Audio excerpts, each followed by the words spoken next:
Assalamualaikum warahmatullahi wabarakatuh. Alhamdulillah Allah masih memberikan kesehatan dan perlindungannya kepada kita semua ya, sehingga kita dapat berjumpa lagi pada mata kuliah Asuhan Kebidanan Komunitas. Materi kita hari ini itu adalah materi setelah UTS ya. Saya masih ada 3 kali pertemuan lagi setelah UTS, termasuk untuk materi pada hari ini. Jadi setelah materi hari ini, saya kurang 2 kali pertemuan lagi ya. Baik, sebelum kita mulai perkuliahan pada pagi hari ini, alangkah baiknya kita berdoa menurut agama dan keyakinan masing-masing terlebih dahulu. Berdoa dimulai.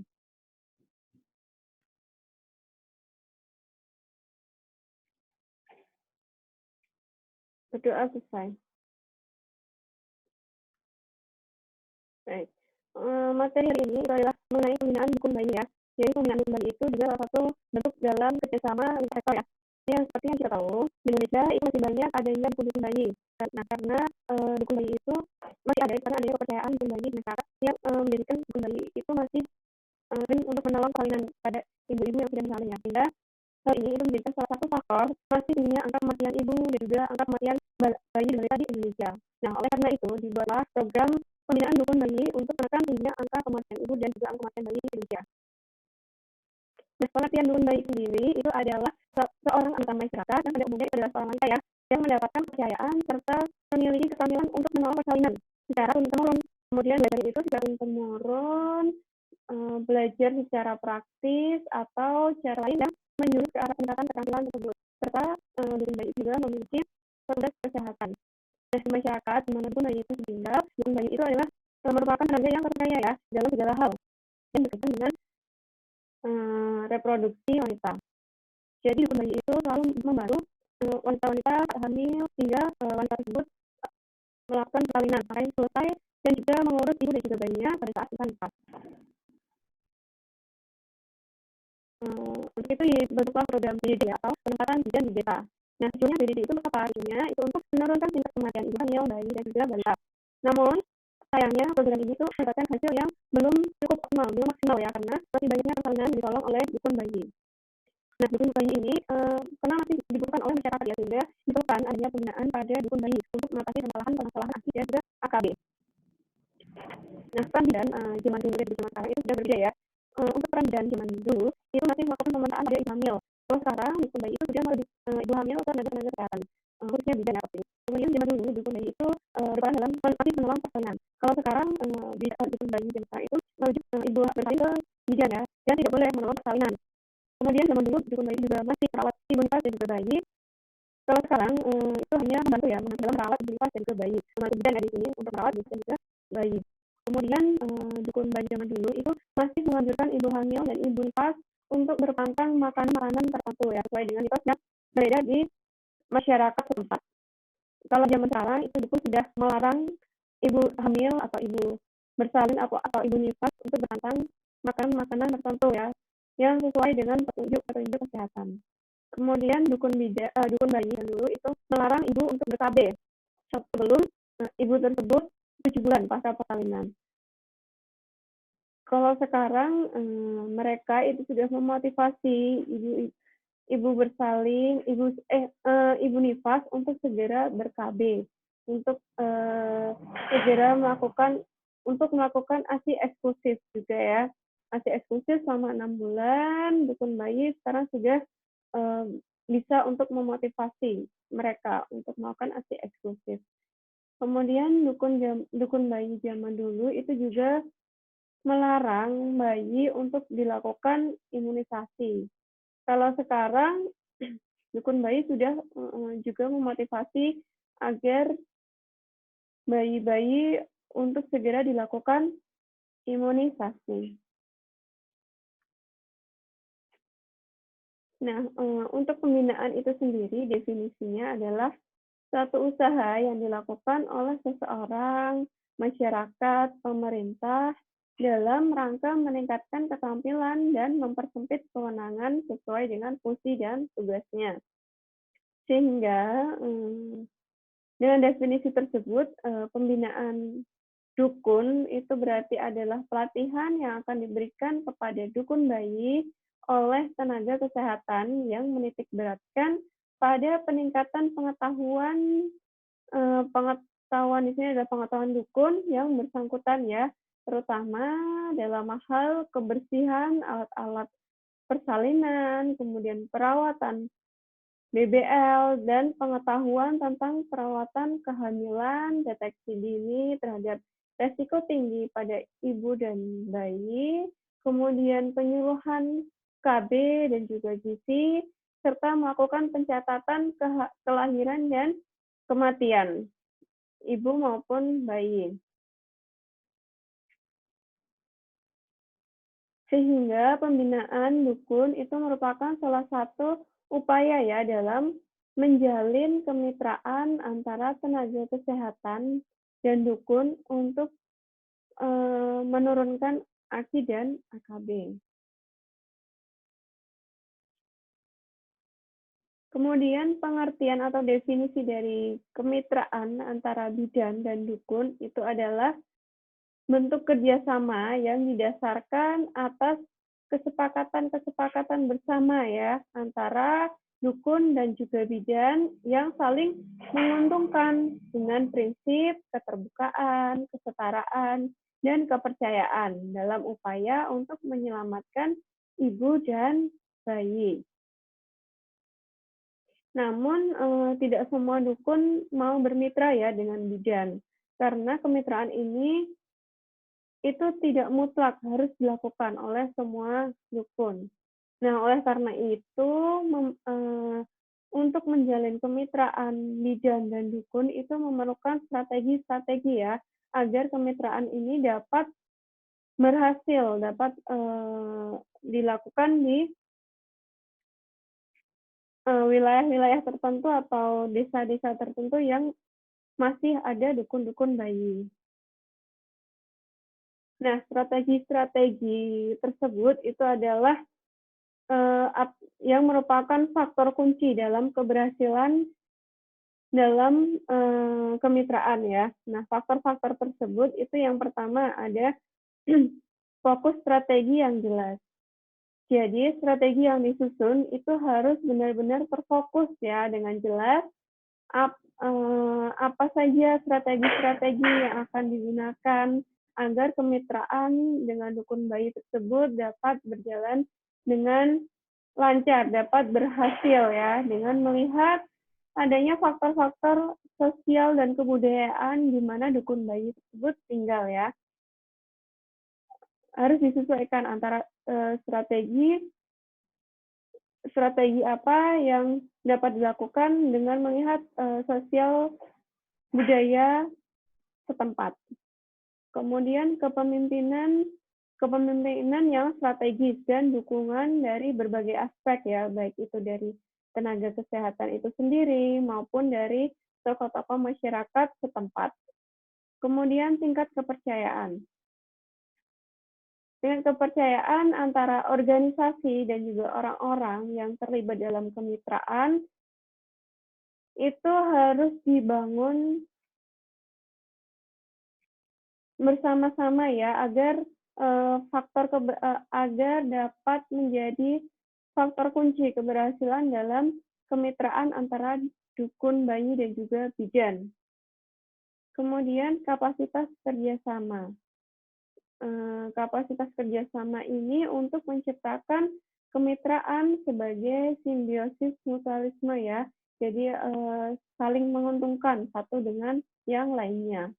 Kemudian saling melengkapi organisasi ya antara bidan dan juga dukun harus saling melengkapi satu dengan yang lainnya ataupun dengan orang-orang yang terlibat di dalamnya. Itu harus saling melengkapi satu dengan yang lainnya. Kemudian insentif ya. Insentif untuk mitra dan simbiosis antar ketergantungan. Jadi adanya insentif untuk dukun bayi apabila dukun tersebut itu melakukan rujukan ya terhadap kasus-kasus persalinan, melakukan rujukan ke bidan. Dan juga insentif-insentif lainnya dapat juga menjadikan faktor kunci dalam keberhasilan di dalam kemitraan ini. Kemudian yang terakhir itu adalah nilai prosedur tindakan dan berorientasi pada hasil ya. Jadi ada prosedur-prosedur tertentu dalam setiap tindakan-tindakan yang akan dilakukan dan melihat hasilnya, hasil yang akan dicapai, yang dapat dicapai dalam kemitraan ini.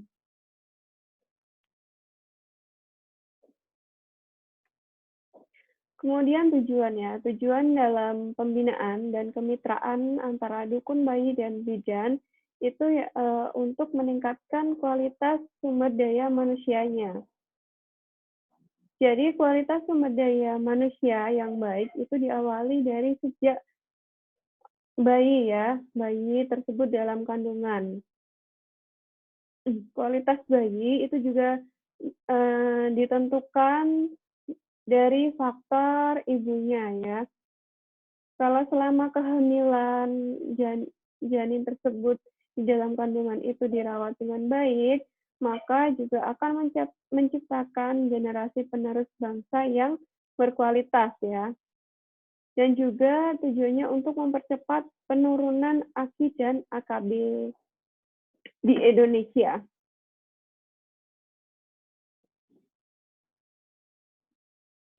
Nah, untuk manfaatnya, manfaat dari pembinaan dan kemitraan dukun bayi, itu yang pertama yaitu untuk meningkatkan mutu keterampilan dukun bayi dalam memberikan pelayanan yang sesuai dengan tugas dan fungsinya. Kemudian untuk meningkatkan kerjasama antara dukun bayi dan bidan. Dan juga yang terakhir adalah meningkatkan cakupan persalinan dengan petugas kesehatan. Jadi dukun bayi sekarang tidak lagi menolong persalinan secara mandiri, menolong persalinan sendiri. Namun di sini dukun bayi bisa merujuknya ke petugas kesehatan, maksudnya yaitu adalah di sini adalah bidan ya. Jadi yang menolong persalinan itu adalah bidan yang dibantu oleh dukun bayi. Nah, yang melakukan pembinaan kepada dukun bayi itu adalah bisa dokter, kemudian bidan, perawat, dan ahli gizi ya. Nah, di antara mereka itu adalah saling melengkapi satu dengan yang lainnya dalam melakukan pelaksanaan pembinaan terhadap dukun bayi.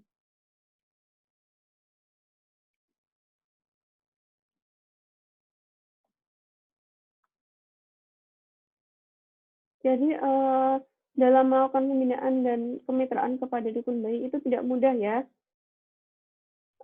agar mereka dukun bayi yang masih ada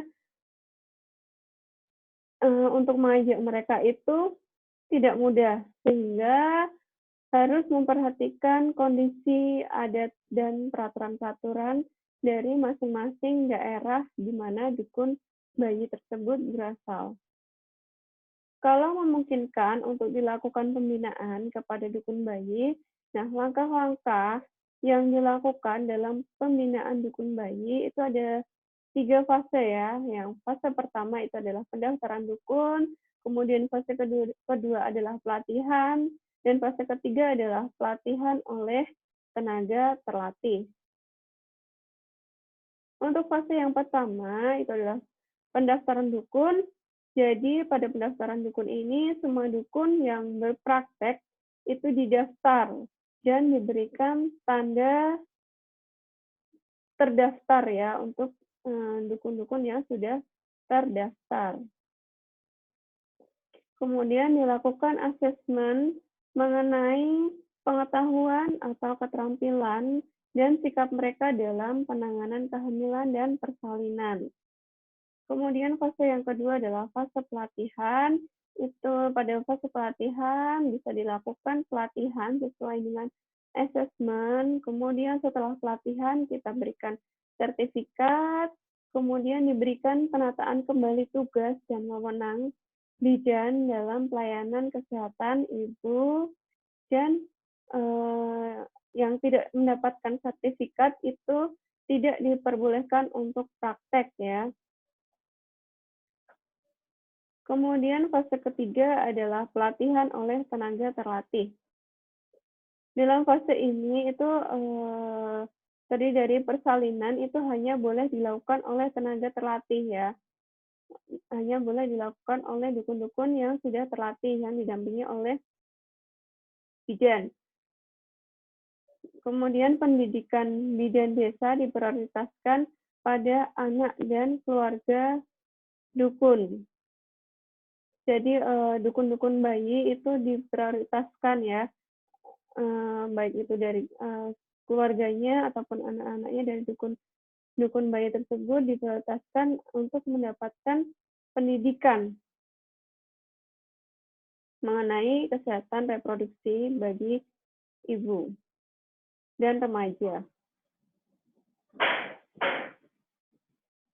Nah, dalam pembinaan dukun bayi itu mereka juga selain diberikan pelatihan-pelatihan tersebut juga diberikan pengetahuan mengenai tanda-tanda bahaya kehamilan. Jadi mereka dikenalkan ya dengan tanda-tanda bahaya kehamilan, tanda-tanda bahaya masa persalinan, dan juga tanda-tanda bahaya pada masa nifas.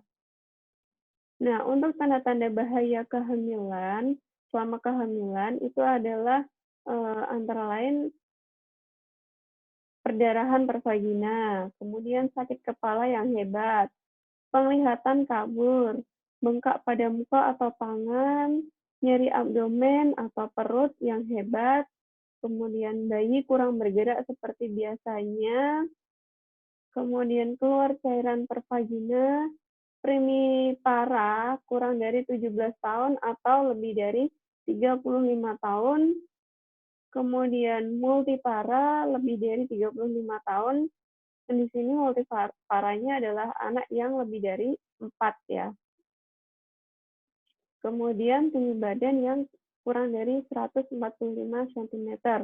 Itu adalah tanda-tanda bahaya pada masa kehamilan.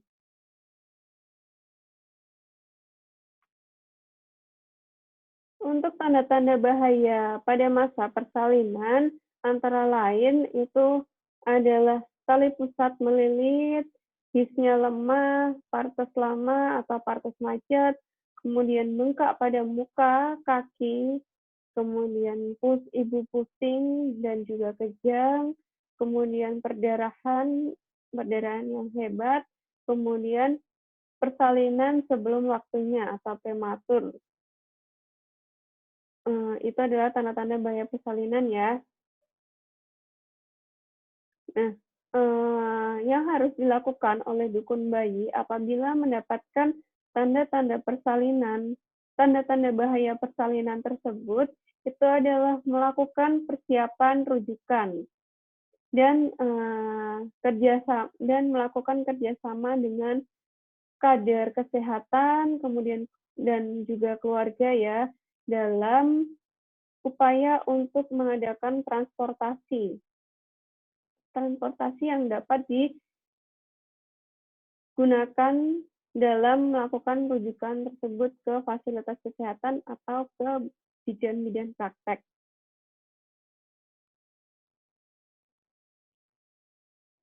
Kemudian tanda-tanda bahaya masa nifas.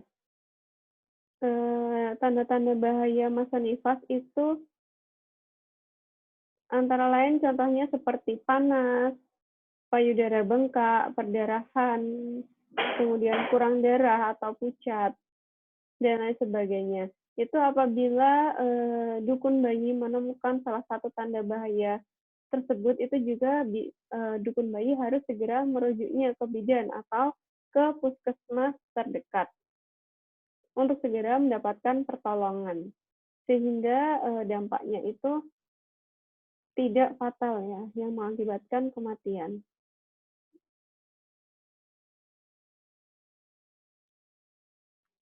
Nah, tanda-tanda lain selain dalam kehamilan, persalinan, dan juga masa nifas, untuk bayi, tanda-tanda lainnya untuk bayi itu adalah tanda-tanda tetanus neonatal ya.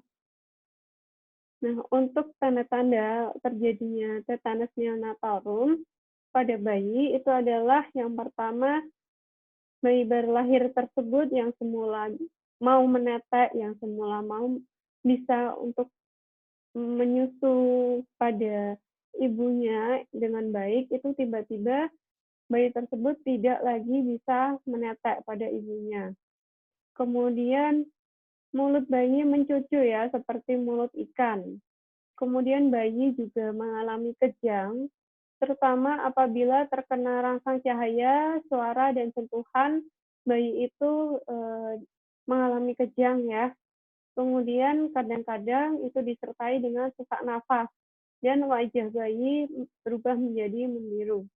Nah, itu adalah tanda-tanda tetanus neonatal sehingga apabila dukun juga menemui tanda-tanda tersebut harus segera melakukan rujukan ya.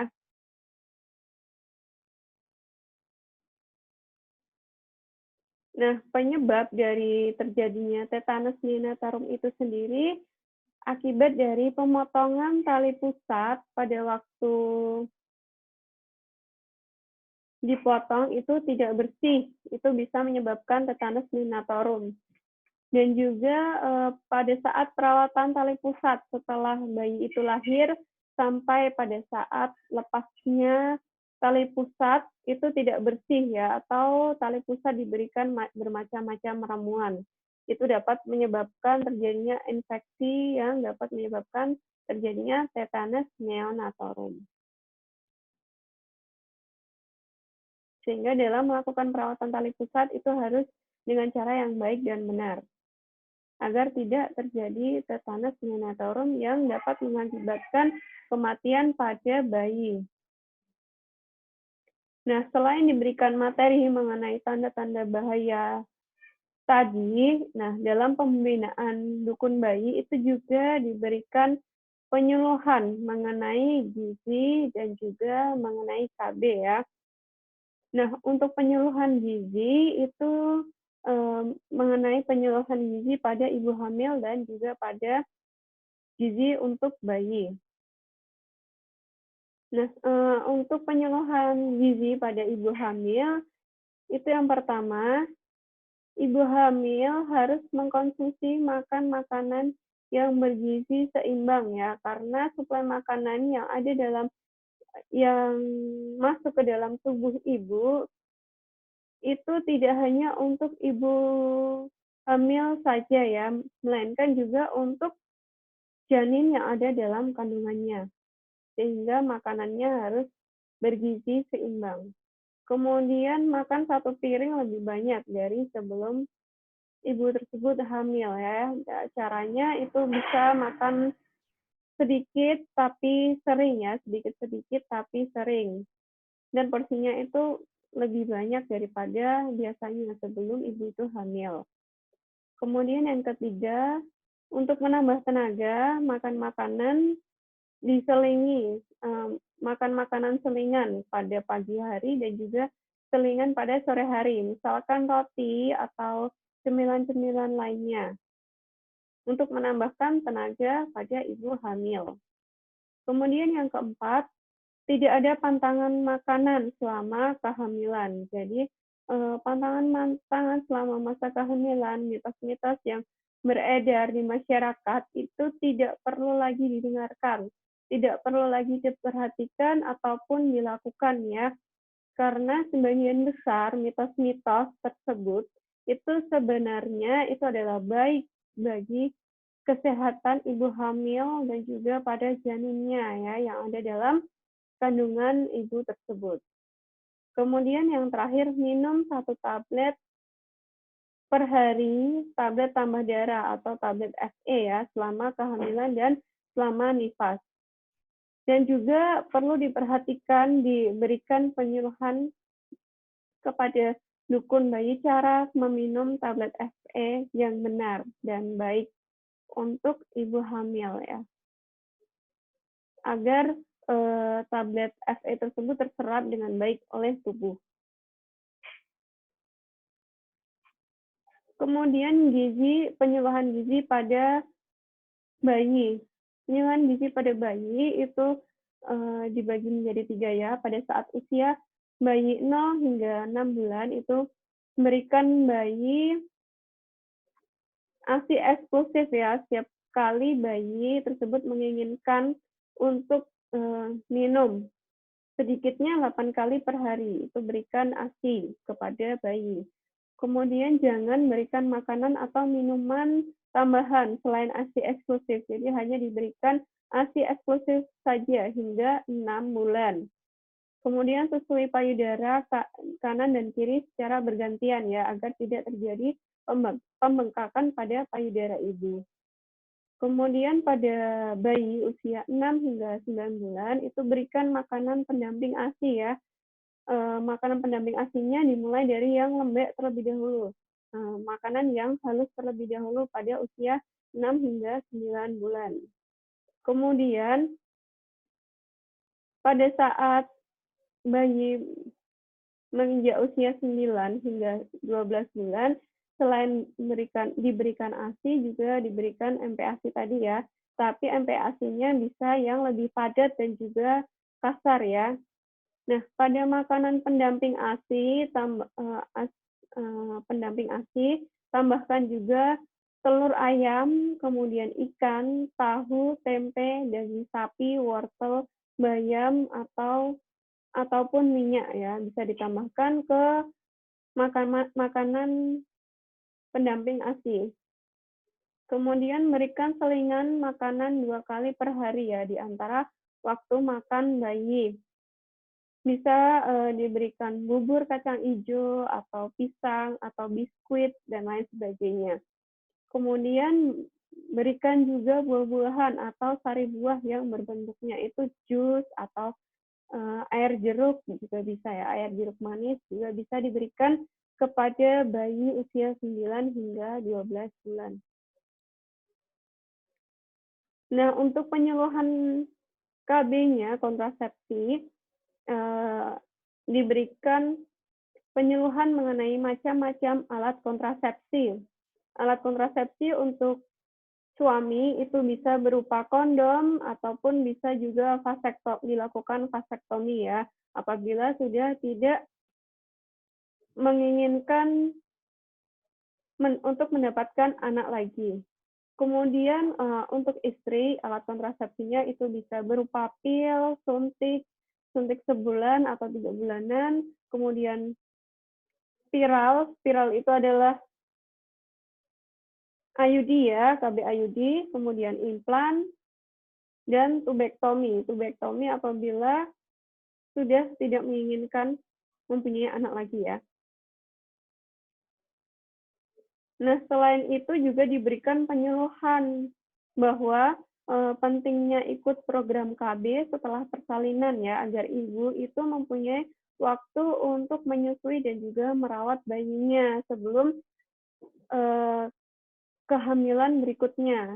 Juga ibu tersebut juga bisa untuk menjaga kesehatan ibu serta dapat mengurus keluarganya terlebih dahulu. Kemudian dianjurkan untuk mengatur jarak kehamilan sehingga tidak terlalu dekat ya, agar tidak terlalu dekat, minimal itu lebih dari 2 tahun ya, 2 tahun baru boleh merencanakan kehamilannya lagi. Nah, yang terakhir itu adalah diberikan dalam pembinaan tersebut, diberikan pelatihan mengenai pencatatan kelahiran dan kematian ibu dan bayi. Jadi di sini dilakukan pencatatan kelahiran dan kematian ibu dan bayi itu untuk mempermudah dalam pencatatan kelahiran dan kematian di suatu wilayah atau desa. Kemudian juga dapat bermanfaat dalam pelaksanaan proses audit maternal dan neonatal, sehingga semuanya tercatat di dinas kabupaten maupun kota. Nah, sekian Yang dapat saya sampaikan mengenai materi pembinaan dukun bayi, apabila ada kurang lebihnya saya mohon maaf.